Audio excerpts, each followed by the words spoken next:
Hi, I'm continuing to look at basic essay number 1.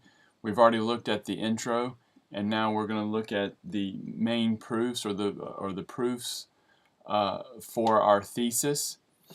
Starting with, well, let me back up. One of the things I want you to try to make sense of as you're going through this is, one of the problems I've seen with several essays is that the thoughts are not, from one sentence to another. There's not a connection. There's not a building up. One sentence is reinforcing or supporting the previous statement and so forth. I've seen some disconnect. So try to notice how one thing builds on another, and it's different in each one of these three paragraphs. The third paragraph I'm not too impressed with. But the first paragraph of the proof, the first proof, not the first paragraph, but the first proof, says the first reason Edmund should not have followed the White Witch was that he purposely ignored a warning. Now, so there's our thesis statement, and we're going to give some proofs, some other statements that support this. If you want, you can cross-reference this with the template, the arrangement template on page 85, and try to identify these different parts. So we go on to say the White Witch introduced herself to Edmund as the Queen of Narnia, but Lucy, who had already met with real creatures in Narnia, called her the White Witch. We know from, so that's subproof 1, and then we know from fairy tales and literature that witches are evil. So that's subproof 2, witches are evil. And then the last sentence of the paragraph, they're bringing that all together, and it says, therefore he should not have followed evil.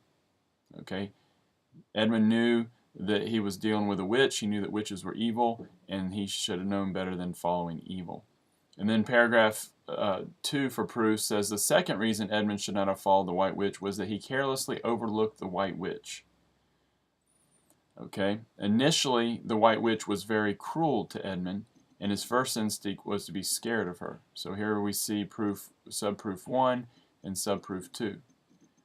She fed him Turkish delight only when she wanted to get something from him.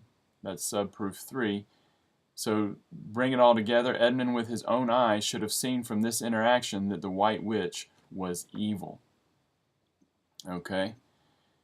And then the third proof, the third reason Edmund should not have followed the White Witch was that he secretly followed Lucy into Narnia. And this is where they kind of lost me. I'm not really getting this logic, these connections, and the order maybe of everything being presented. From his very core, Edmund knew that he was doing wrong because he secretly left Lucy and the beavers and did not discuss his plan with them. So that's subproof 1, and I'm wondering maybe if you could use that one as one of your 3 primary proofs and build on that.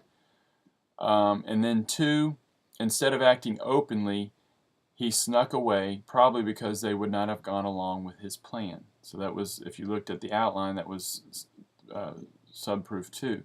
And then Edmund knew that he was betraying his family and innocent creatures. So you see, this paragraph is a little bit different than the other 2 as far as bringing all of the thoughts together.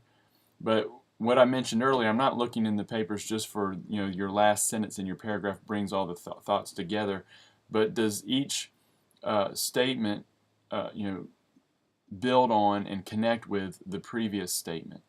Okay, that's what one of the common things I saw was some disconnect.